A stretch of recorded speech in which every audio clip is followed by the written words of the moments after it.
Toi, notre Dieu. Ce matin, nous n'avons pas honte de t'appeler notre Dieu. Nous n'avons pas non plus peur de t'appeler notre Dieu. Tu es notre Dieu, toi qui nous as soutenus. Tu nous as soutenus pendant un parcours aussi difficile, pendant les épreuves, pendant que nous étions combattus de toutes parts, pendant les douleurs atroces. Toi, tu nous as soutenus. Tu as soutenu ton peuple. Pendant que nos pieds étaient en train de chanceler, toi, tu nous as soutenus. Tu nous as ramenés sur le droit chemin. Pendant que par moments, nous étions en train de nous dire qu'il y a pour nous plus d'espoir en Dieu. Il n'y a plus pour nous d'intérêt à servir Dieu. Toi, tu nous as soutenus. Toi, tu nous as encore fait voir ton amour. Tu nous as encore fait voir tes bienfaits et tes bienfaits illimités. Yahweh, nous te disons merci. Combien sont morts pendant ce parcours? Combien, Seigneur, sont ceux-là qui ont vu cette année commencer avec nous ensemble? Oui, ils ont fait 2 pas, 3 pas, mais pendant que nous sommes en train de parler, ils ne sont plus. Ils étaient peut-être plus méritants que nous. Ils étaient bons, observants, tes prescrits, tes lois, tes commandements que nous. Mais pendant que nous sommes en train de parler, ils ne sont plus. Nous avons festoyé le 1er janvier ensemble. Mais ce 4 décembre, ils ne sont plus. Ils sont nombreux. Tu nous as fait du bien, énormément du bien. Nous te disons merci. Nous t'avons vu t'élever et combattre en notre faveur, nuit et jour. Nous te disons merci. Nous t'avons vu t'élever et confondre tous les plans de nos ennemis. Les plans des ennemis contre nos maisons, nos vies. Les plans des ennemis contre ton église. Et nous voilà encore ce matin marcher dans la victoire. Nous te disons merci. Merci pour la vie.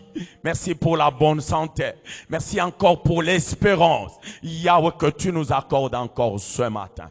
Sois béni, notre Dieu. Nous voulons, Seigneur, parler de ta part. Ce n'est pas de la part d'un homme. Parce que, quelle est cette parole qu'un homme peut prononcer et qu'elle procure la vie, l'espérance? Il n'y en a pas.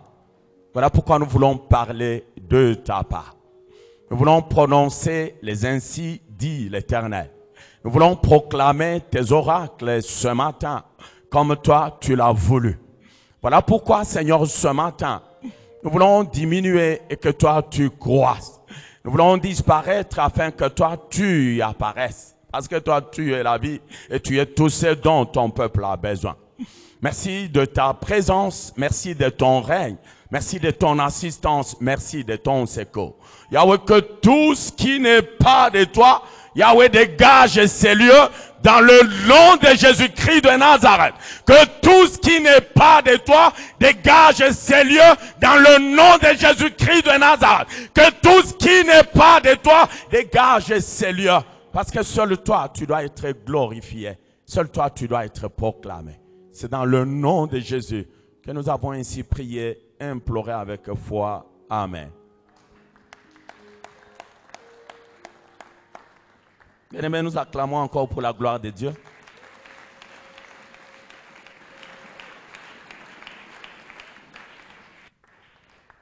Nous prenons nos Bibles.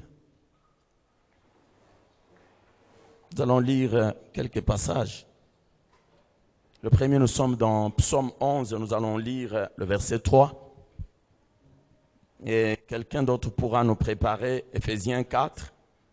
Il va lire du 1er au 7e verset.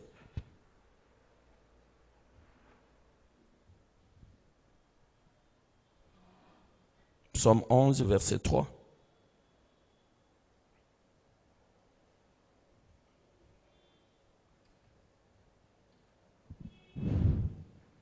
Psaume chapitre 11, verset 3, la parole de Dieu dit ceci. Quand les fondements sont renversés, que feront les justes paroles du Seigneur? Amen. Ephésiens 4, 1 à 7.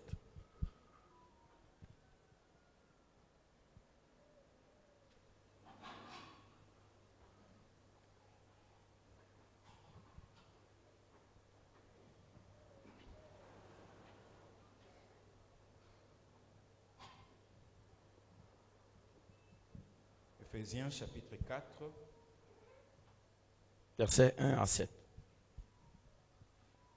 Ephésiens chapitre 4, verset 1er jusqu'au 7e verset. Je vous exhorte donc, moi le prisonnier dans le Seigneur, à marcher d'une manière digne de l'appel dont vous avez été appelés, avec toute humilité et douceur, vous supportant les uns aux autres dans l'amour, vous appliquant à garder l'unité de l'esprit par le lien de la paix. Il y a un seul corps, un seul esprit, comme aussi vous avez été appelés pour une seule espérance dans votre appel. Il y a un seul Seigneur, une seule foi, un seul baptême. Il y a un seul Dieu et Père de tous, qui est au-dessus de tout et partout et en nous tous. Mais à chacun de nous, la grâce a été donnée selon la mesure du don de Christ, parole du Seigneur. Nous acclamons pour la parole de Dieu.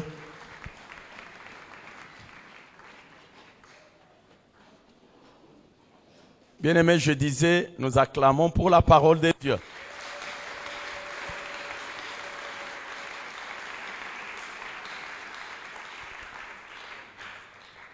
Alléluia.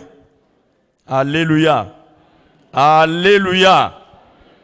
Nous avons la joie, la grâce, le privilège de nous tenir au-devant de vous ce matin afin de parler de la part de notre Dieu. Bien-aimés dans le Seigneur, depuis la semaine, nous étions en train de partager sur un thème intitulé « Si les fondements sont renversés, que ferait le juste ?» C'est au fait tout le verset 3 de ce chapitre 11 qui constitue notre thématique que nous avons développée pendant la semaine et que nous allons tâcher de conclure ce dimanche. Bien-aimés dans le Seigneur, avant d'entrer dans le vif de cette thématique, nous avons pu chercher le sens, la définition de certains concepts clés qui sont repris dans notre thématique. Et le premier concept, c'est le mot fondement. Le second concept, c'est le mot renversé. Et le troisième concept, c'est le mot juste. Voici ce que le dictionnaire nous a dit au sujet de ce concept. Le fondement. Le dictionnaire définit le fondement comme étant une base. C'est aussi un socle. Ça peut aussi signifier un sous-bassement. Le dictionnaire ne s'est pas arrêté là-bas.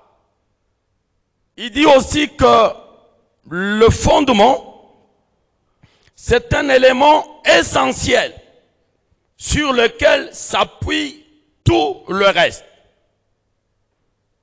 Un élément essentiel sur lequel viennent s'appuyer les autres éléments qui ne sont peut-être pas considérés comme étant essentiels. Le dictionnaire, il continue.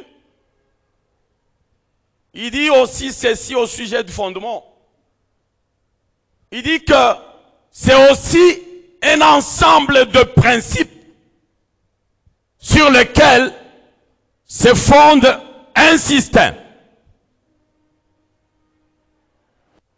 Un ensemble de principes.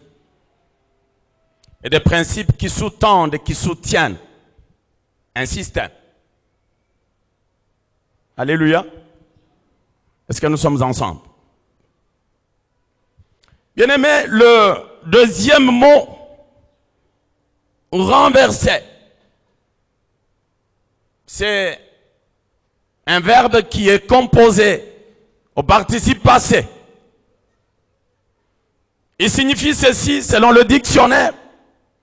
Il dit que c'est ce qui se trouve dans une position contraire par rapport à la position normale. Renverser. Ça signifie aussi ce qui s'écarte de ce qui est admis, ce qui est accepté en général. Ça s'écarte de ce qui est reconnu d'une manière générale. Ou en un mot, renverser veut dire une anomalie. Une anomalie. Alléluia. Alléluia. Le troisième mot, c'est le mot juste. Et le dictionnaire le définit comme étant celui qui juge ou qui agit selon l'équité. Il juge, il agit selon l'équité, mais aussi conformément aux règles de la morale, aussi bien conformément aux règles de la religion. C'est ça le juste. Bien-aimé dans le Seigneur, David, parce que c'est de lui qu'il s'agit, il est l'auteur de ce psaume. C'est lui qui a écrit ce verset. Lorsqu'il écrit ce verset, ça veut dire qu'il est parti de quelque part. Il est parti d'une observation. Il est parti d'un constat. Et d'un constat selon lequel il a vu que les fondements, certains fondements posés, étaient en train d'être vécus, au contraire, étaient en train d'être renversés, étaient en train d'être foulés aux pieds, étaient en train d'être piétinés. Alors que tel ne devrait pas être le cas. Il constate que les fondements sont renversés.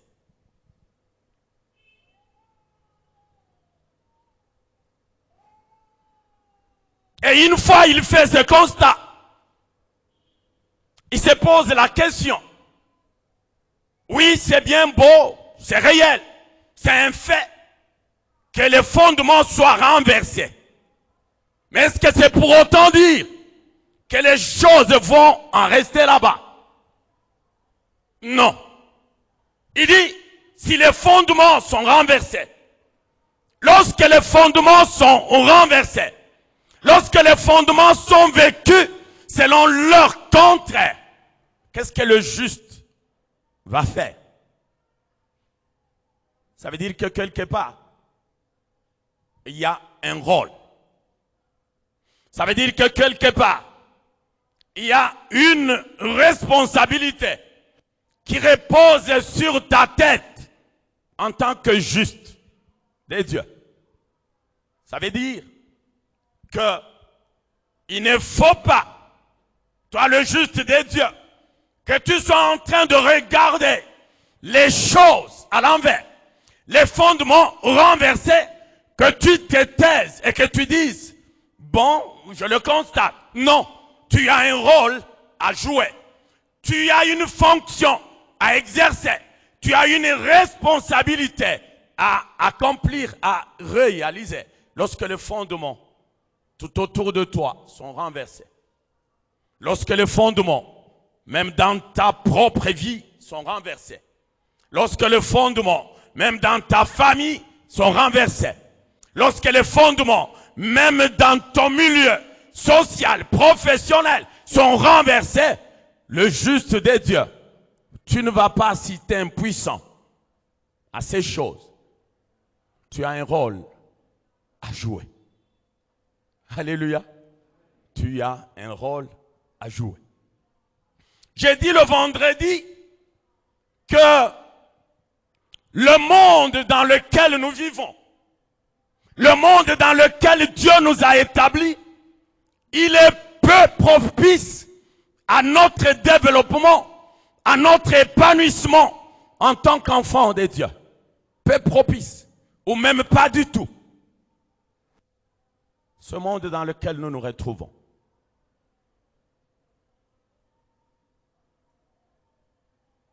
Voilà pourquoi la Bible dit, dans Apocalypse 12, 12, la Bible dit, soyez dans la joie, les cieux, soyez dans la joie, vous les habitants des cieux, et malheur à la terre, malheur à la mer, là où le diable est précipité, et là où il est descendu avec une grande colère, sachant qu'il a très peu de temps.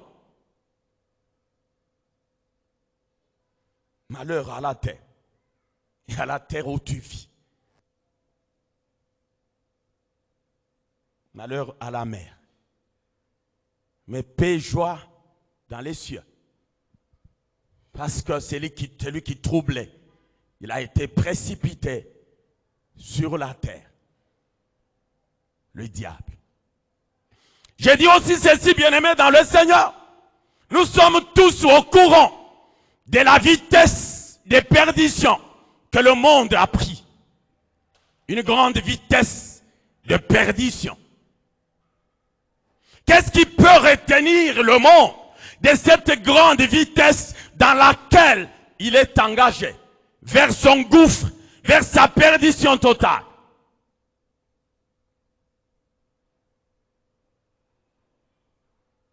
Qu'est-ce que le monde ne nous a pas montré? Qu'est-ce que nous n'avons pas appris du monde?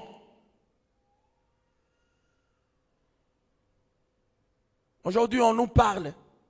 Et d'ailleurs, ça fait un certain temps qu'on ne parle plus de ces choses. Le mariage homosexuel entre les hommes, les mariages lesbiennes entre les femmes. Je me dis, l'intensité avec laquelle on est en train de parler de ces choses est en train de baisser. Ça veut dire que nous sommes en train de normaliser cela. Ça devient normal. J'ai dit que le vendredi, j'étais en train de suivre les informations. Les toutes dernières que j'ai suivies dans ce sens. On dit l'église protestante de la Norvège. Elle venait aussi de reconnaître ce mariage. Finalement, elle a dit, ce sont aussi des enfants de Dieu et dont les droits doivent être reconnus. Le droit de se marier entre hommes. Le droit de se marier entre femmes. L'Église a reconnu cela. J'ai dit aussi que la Norvège, c'est parmi ceux qui nous ont apporté l'Évangile. Ils nous ont apporté l'Évangile. Mais aujourd'hui,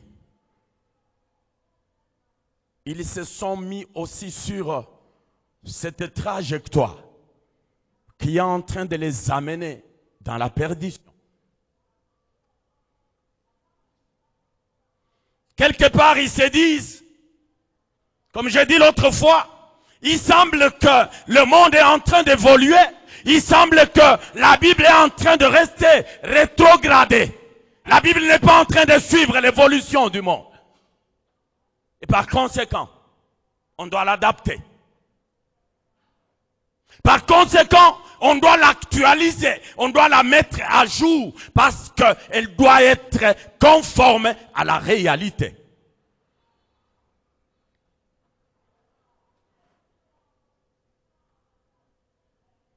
Alléluia. Ces choses qui, l'autre fois, avaient provoqué le courroux, la colère de Dieu, jusqu'à l'amener à incendier, à brûler, à consumer par le feu Sodome et Gomorrhe. Ces choses refont surface. Ces choses reviennent. Je me dis, est-ce que la colère de Dieu, est-ce qu'elle ne va plus faire ce qu'elle a fait l'autre fois? Ce sont des abominations.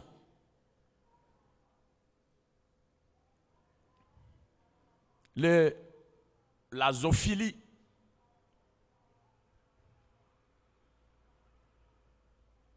les relations homme-animal, femme-animal, ils s'accouplent.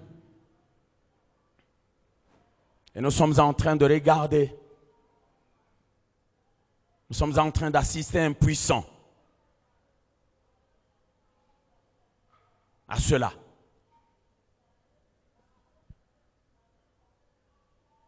J'ai dit aussi qu'il y a un homme de Dieu qui nous avait parlé des nudistes. C'est aussi un courant qui est en train de prendre de l'ampleur. Les gens se complaisent à marcher nus, sans gêne. Papa, maman, enfant, ils marchaient nus. J'ai vu même à un certain moment qu'ils avaient organisé une marche, je crois en Allemagne. Ils marchent pour revendiquer leurs droits. Les droits de reconnaître que les gens peuvent marcher nus, sans se gêner. Et ils étaient même nus, avec leur calico, en train de marcher. Nous assistons, nous regardons, impuissants, à ces choses.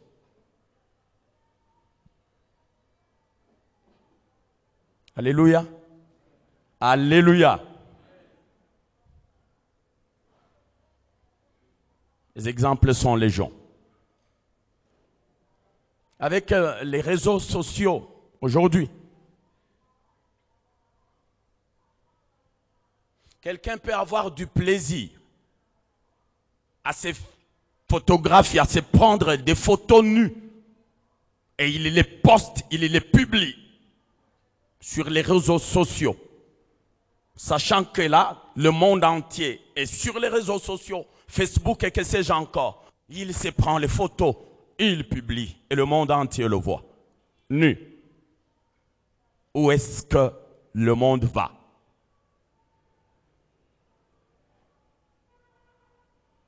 Quand les fondements sont renversés, que doit faire le juste des dieux? Alléluia. Alléluia.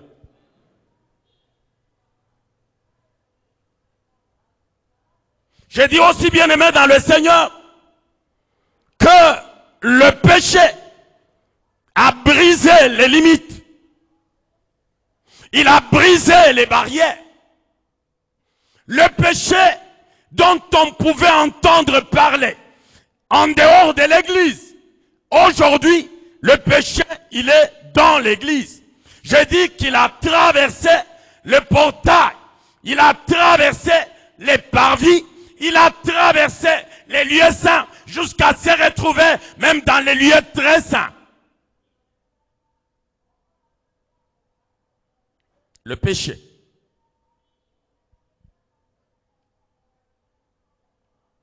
Ça veut dire, bien-aimé dans le Seigneur, qu'aujourd'hui,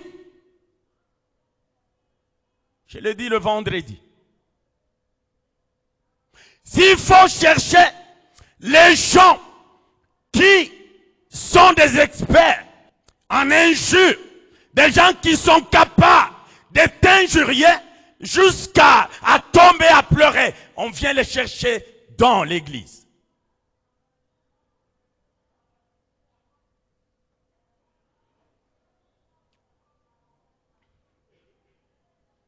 C'est comme quelqu'un qui a besoin de mercenaires.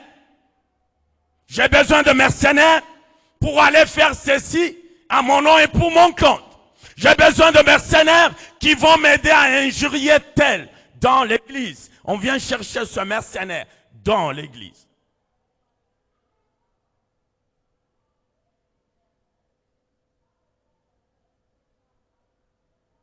Les spécialistes en fraude, en falsification des choses, des documents, on vient les chercher dans l'église.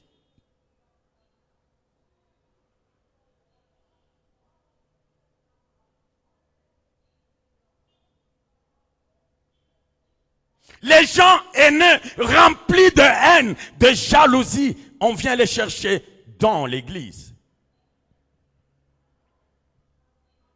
Quelqu'un a dit, un chant chrétien, il a chanté, il a dit qu'il a cherché le monde. Et où est-ce qu'il a trouvé le monde? Dans l'église. Il a cherché l'église. Il a cherché, après avoir cherché, où est-ce qu'il est allé trouver l'église? Dans le monde. Quelle confusion. Alléluia. Quelle confusion. Quelle confusion.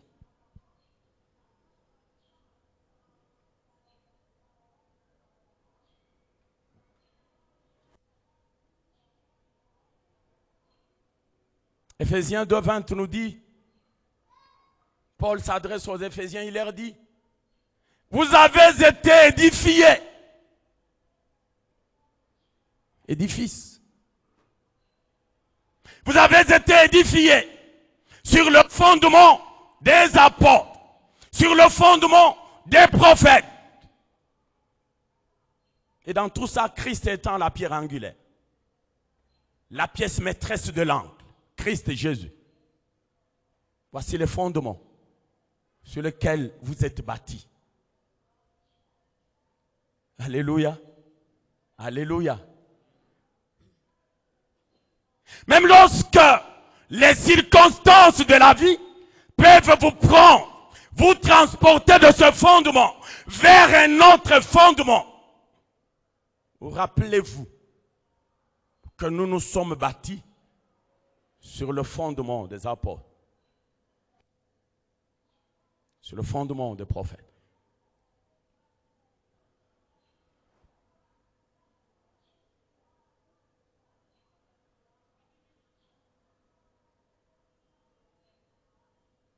Et lorsqu'il écrit aux Galates, il leur dit, il commence par lui-même, il dit, j'ai déjà posé le fondement. Si je peux, à tout hasard, revenir pour poser un autre fondement. Si un ange viendrait, descendrait du ciel pour venir poser un autre fondement que celui que j'ai posé auparavant, que cet ange soit anathème, que moi-même je sois anathème. Une telle personne est maudite et n'a pas droit d'exister dans la société. Parce qu'il vient poser les fondements, les autres fondements aux fondements posés par les apôtres et par les prophètes.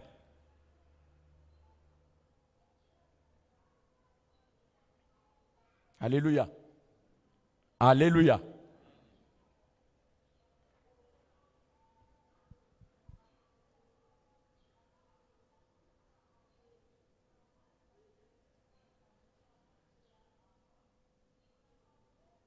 L'apôtre Paul, toujours lui dans Éphésiens 4, Alors nous avons lu. Il dit, je vous exhorte, moi, prisonnier dans le Seigneur. Je préfère d'abord m'arrêter là-bas parce que c'est intéressant. Il dit, je suis prisonnier dans le Seigneur.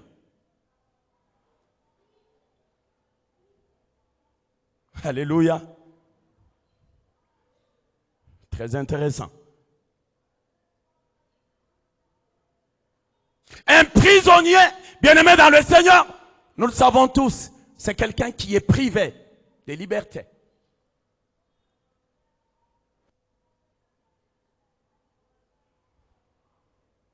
Comme notre frère Elisha, qui a témoigné ici. Il a été fait prisonnier pendant quelques semaines. Et il a senti ce que c'est qu'être privé de liberté. Il a senti cela. Paul dit, moi, prisonnier dans le Seigneur. Un prisonnier, bien-aimé dans le Seigneur, c'est quelqu'un qui est cloué dans les quatre murs.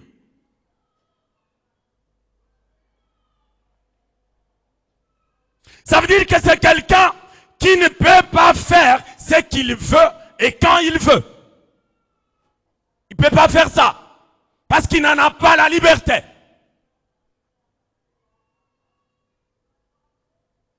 C'est quelqu'un qui ne peut pas dire n'importe quoi. C'est quelqu'un qui ne peut pas marcher n'importe comment. C'est quelqu'un qui ne peut pas s'habiller n'importe comment. Parce que même là en prison, il y a la tenue pour les prisonniers. Ça veut dire quoi? Ça veut dire que c'est pour les différencier de ceux-là qui sont libres, de ceux-là qui ne sont pas prisonniers.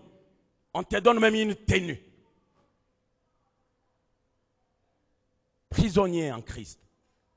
Quelle tenue portes-tu? Je posais la question, j'ai dit, est-ce que tu es réellement prisonnier en Christ ou tu es libre en Christ? Chrétien de Gamaliel temps. Tu es libre en Christ. Tu peux marcher comme tu veux. Tu peux frauder comme tu veux. Tu peux injurier comme tu veux. Tu peux être dans l'impudicité comme tu veux. Dans l'ivrognerie comme tu veux. Parce que tu es libre en Christ. Paul dit, moi prisonnier en Christ.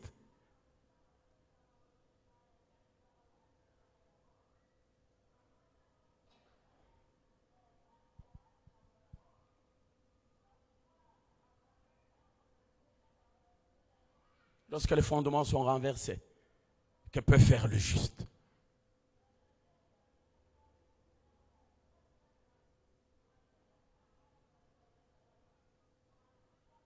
Il dit, je vous exhorte à marcher selon la vocation qui vous a été adressée. Ça veut dire qu'il a vu que chez les Éphésiens, les fondements étaient aussi renversés.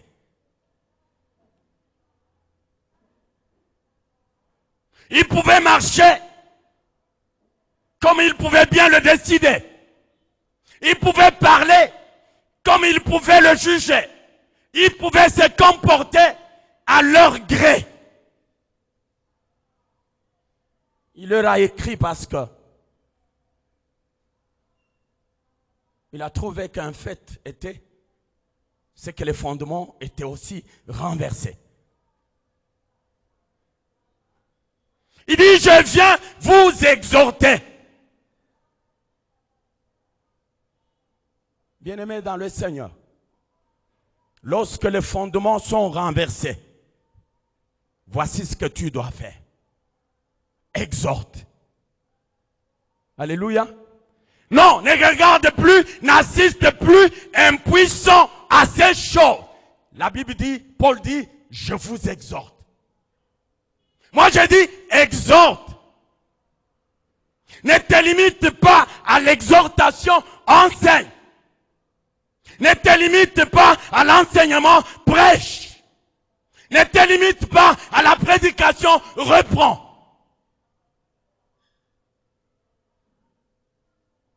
Alléluia. Mais pour faire ces choses, rassure-toi que tu es prisonnier dans le Seigneur. Prisonnier dans le Seigneur. Tu ne peux pas te permettre de reprendre quelqu'un qui est en train d'injurier, alors que toi-même, les injures sont sur ta langue.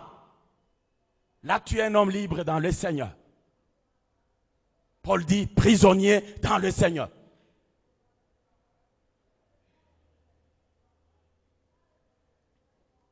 Tu ne peux pas te permettre à dire à ton frère, arrête l'ivrognerie, arrête l'impudicité, alors que toi-même, cela est ton refrain.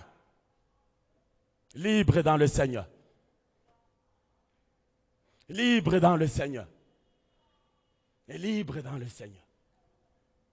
Oh, il faut être prisonnier dans le Seigneur, bien-aimé. Prisonnier dans le Seigneur. Je vous exhorte.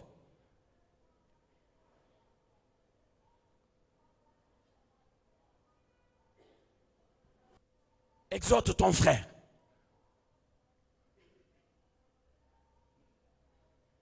C'est cela l'amour.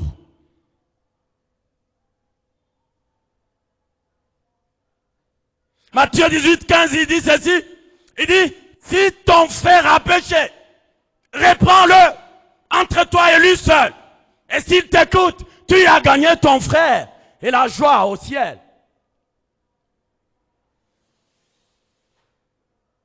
Ici, il n'y a pas de vie privée. Que quelqu'un ne te dise, ton frère, ta soeur, oh, c'est ma vie privée. Tu veux entrer dans ma vie privée. Non, dis-lui qu'il n'y a pas de vie privée ici. J'ai dit, il y a des gens qui sont en prison, il y a d'autres qui sont commis en résidence et surveillés. Ils sont aussi privés de liberté, mais à quelques conditions. J'ai dit, lorsqu'on est en résidence et surveillé, qui nous surveille? Il y a des surveillants. Dieu a commis des surveillants. Comme il a dit sur tes murs, Israël. J'ai placé des sentinelles. Les surveillants. Pour toi, pour ton frère, ta soeur. C'est la parole de Dieu. Le surveillant, c'est toi-même vis-à-vis de ton frère. Parce que nous sommes en train d'aller au ciel. Nous sommes en dynamisme, en mouvement vers le royaume des cieux. Ne permets pas que ton frère reste. Parce que tu l'as vu dans le péché. Tu ne l'as pas repris. Tu es surveillant. Je suis surveillant. La parole de Dieu nous surveille. Ça veut dire quelqu'un qui est en résidence et surveillé. Il sait que les actes que je dois poser sont bien circonscrits. Dans les 4 murs. Il y a des choses que je ne peux pas faire. Il y a des choses que je peux faire. Il sait. Comme toi aussi. Tu le sais. En tant que prisonnier dans le Christ. Prisonnier dans le Christ.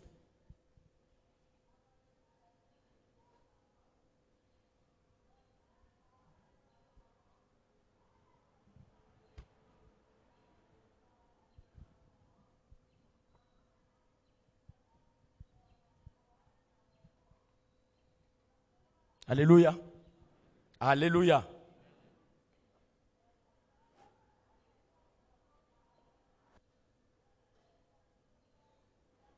Il dit, avec humilité et douceur, avec patience aussi, vous supportons les uns les autres avec charité. C'est le verset 2, Ephésiens 4. Humilité. Il a dit que les Éphésiens, le fondement par rapport à l'humilité était renversé.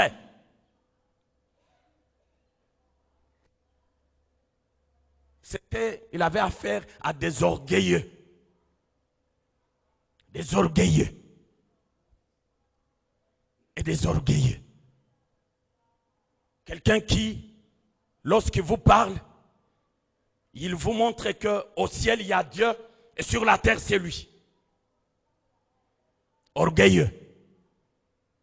Quelqu'un qui vous montre que si ça n'a pas marché, c'est parce que je n'y étais pas. Orgueilleux. Quelqu'un qui a tendance à montrer qu'il n'y a que lui. Il n'y a que lui. Et tout doit passer par lui. Orgueilleux.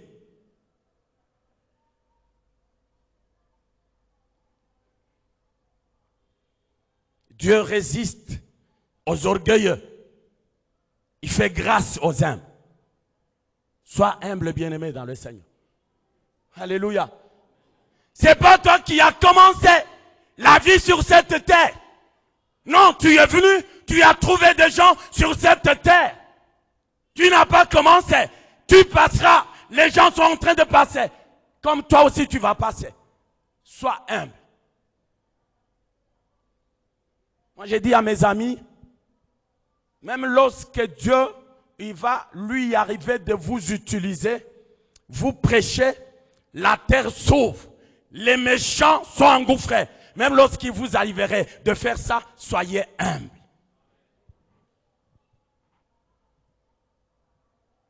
L'humilité.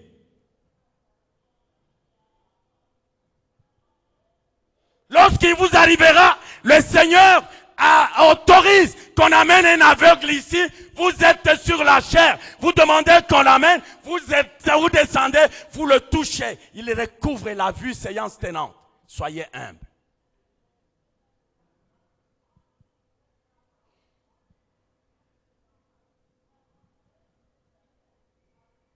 Considérez-vous comme le moindre de tous, comme le petit de tous. Alléluia. L'humilité. On dit aussi que l'humilité précède la gloire.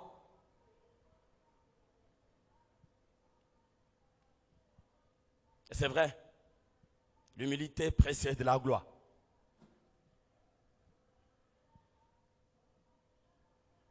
En vous supportant les uns les autres.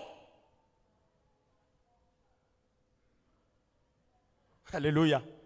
Nous devons nous supporter les uns les autres. Ce sont là les fondements posés sur lesquels nous avons été édifiés. Nous supportons avec charité, avec amour.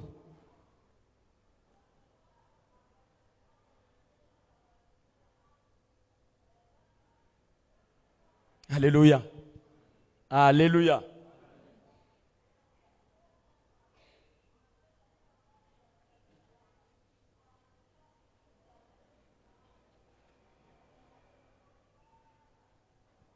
Au verset qui suit, notre temps file. Je prends le verset 4. Il dit, il y a un seul corps, mais aussi un seul esprit. Il y a aussi une seule espérance. Un seul corps, dont toi et moi nous sommes membres. Il n'y a pas de corps. Que personne ne te trompe. Il n'y a pas deux corps. Il y a un seul corps, dont toi et moi nous sommes membres. Moi je suis le bras, toi tu es la jambe. L'autre est l'œil, l'autre est l'oreille. Et le tout, la Bible dit, c'est pour l'édification du corps. C'est pour le bien du corps. C'est pour le bien de l'Église.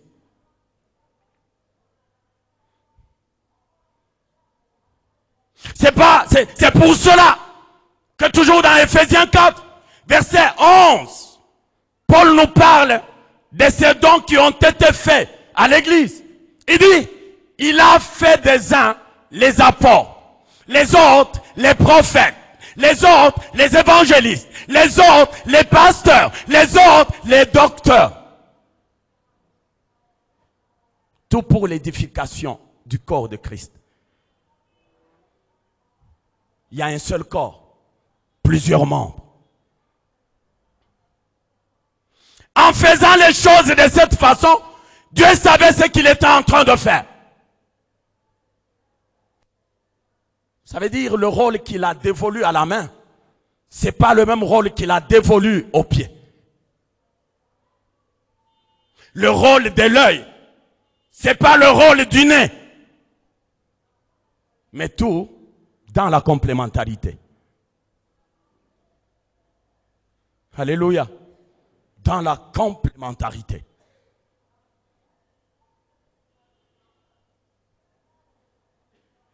Pour que la main aille saisir un gobelet qui est dans l'armoire dans ta maison, il faut que ton pied accepte de l'y amener.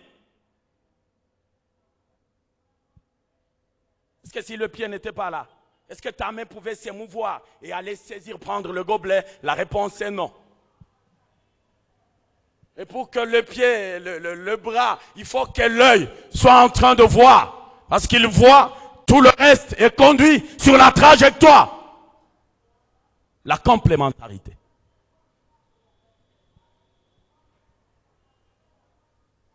Un seul corps, un seul esprit. Voilà l'esprit que nous avons reçu, un seul. Pas deux esprits, un seul esprit. Ça veut dire qu'il n'y a pas l'esprit de Paul. Si je peux m'exprimer ainsi, il n'y a pas l'esprit d'Apollos. Pour que les uns disent, nous sommes de Paul, parce que c'est de lui que nous avons reçu l'esprit. L'esprit que nous avons reçu, c'est l'esprit de Paul. Et nous autres, nous sommes d'Apollos. Nous appartenons à Apollos. Parce que l'esprit que nous avons, c'est l'esprit que Apollos nous a transmis. C'est son esprit. Non, un seul esprit.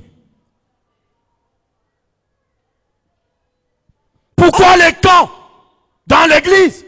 Alors que nous sommes membres d'un corps. Alors que nous avons reçu un esprit. Un seul esprit.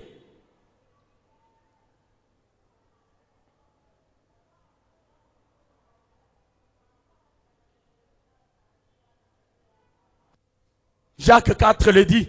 Il dit, d'où viennent les luttes? D'où viennent les querelles parmi vous? Ces choses viennent d'où? Il continue, il dit, n'est-ce pas de vos passions qui sont en train de combattre dans vos membres? Ces choses viennent d'où? Dans l'église de Dieu.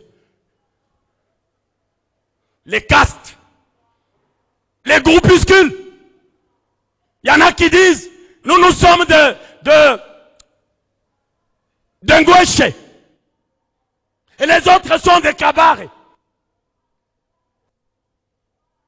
Nous sommes des Mwenga. Nous sommes des Kamituga. Nous sommes des Kitutu. Des groupuscules. Non. Dans la maison du Seigneur, non. Dans la maison de Dieu, nous constituons un groupe. Pas des groupuscules. Un groupe.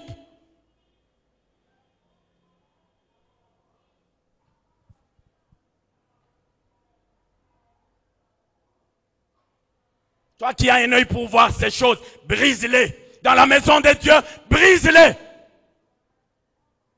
Moi, je suis de tel. Je suis de Kalima.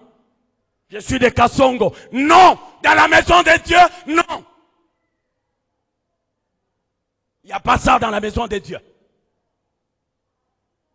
Si chacun de nous se mettrait à dire, à parler de sa colline, où est-ce qu'on serait? Moi, je suis de tel. Moi, je suis de tel.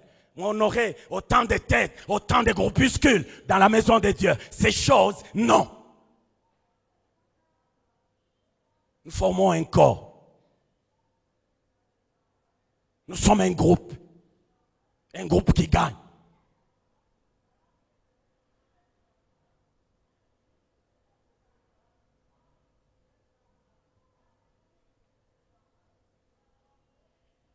Il dit, il y a un seul Seigneur, une seule foi, un seul baptême, mais aussi un seul Dieu, Père de nous tous, et qui est au-dessus de nous tous. Est-ce que nous pouvons acclamer pour la gloire de Dieu?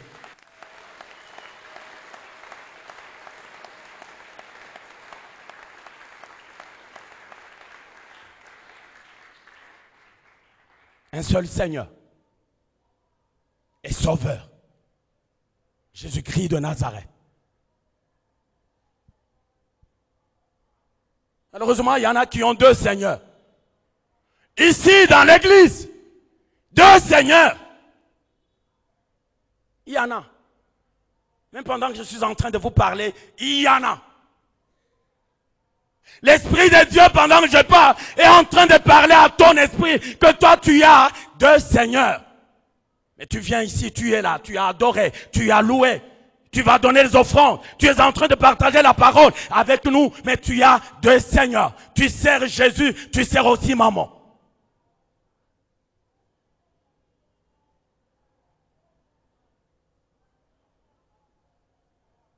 Tu es dans le Seigneur. Mais tu ne cesses d'aller vers le devin. Tu ne cesses d'aller.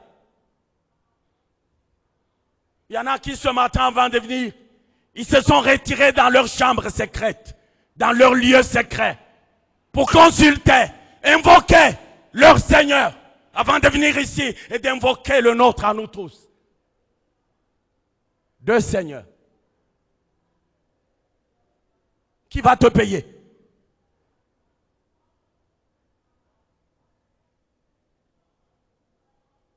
De qui vas-tu attendre le salaire? De Jésus? Non, parce qu'il te dira, va-t'en, je ne t'ai jamais connu. Je ne t'ai jamais connu.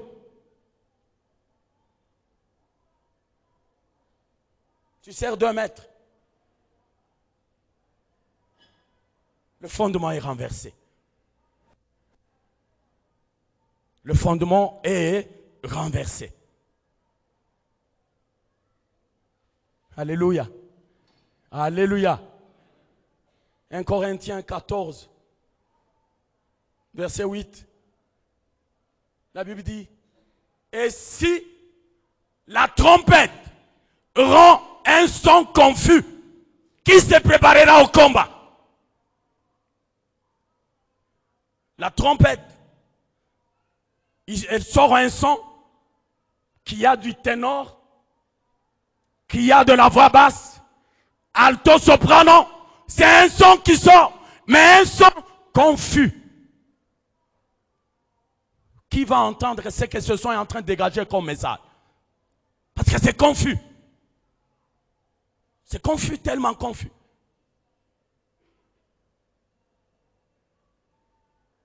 La trompette, bien-aimée dans le Seigneur, a un rôle. Elle a un rôle annonciateur. Même dans nos villages, lorsqu'on sonnait dans le temps la trompette, ça veut dire non qu'il y a un message particulier. Il y a quelque chose d'inhabituel. On sonne la trompette.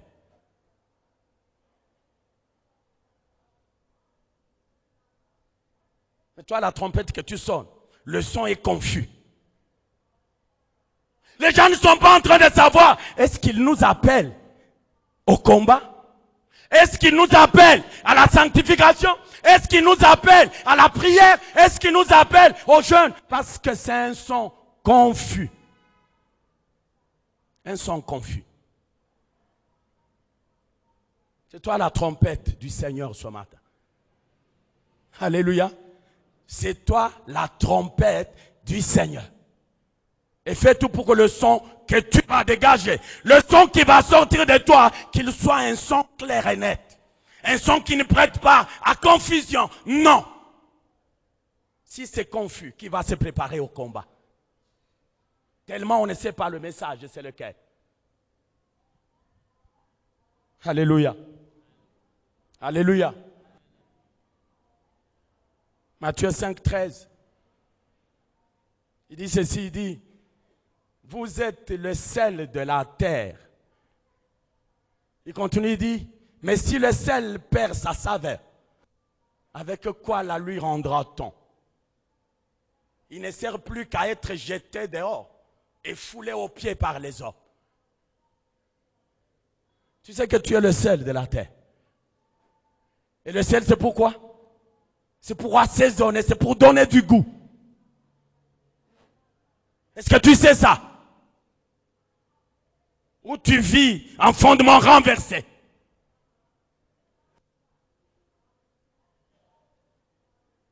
Il continue, il dit, vous êtes la lumière du monde. Une ville bâtie sur la montagne et qui ne peut être cachée. C'est vous. Partout on sait vous voir.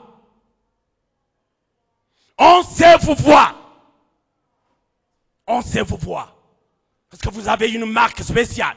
Vous avez un cachet spécial. Vous avez une identité qui vous colle. Vous êtes la lumière. Pourquoi marcher dans les ténèbres? Il continue, il dit, et lorsqu'on allume la lampe, ce n'est pas pour la déposer sous le boisseau, mais c'est pour la poser sur les chandeliers, afin que tout le monde qui est dans la maison puisse être éclairé. C'est toi, cette lampe. Il continue, il dit, que votre lumière luise ainsi dans les ténèbres. Et que les gens, qu'ils voient vos bonnes œuvres et qu'ils glorifient votre Père qui est dans les cieux. Nous allons acclamer pour la gloire de Dieu.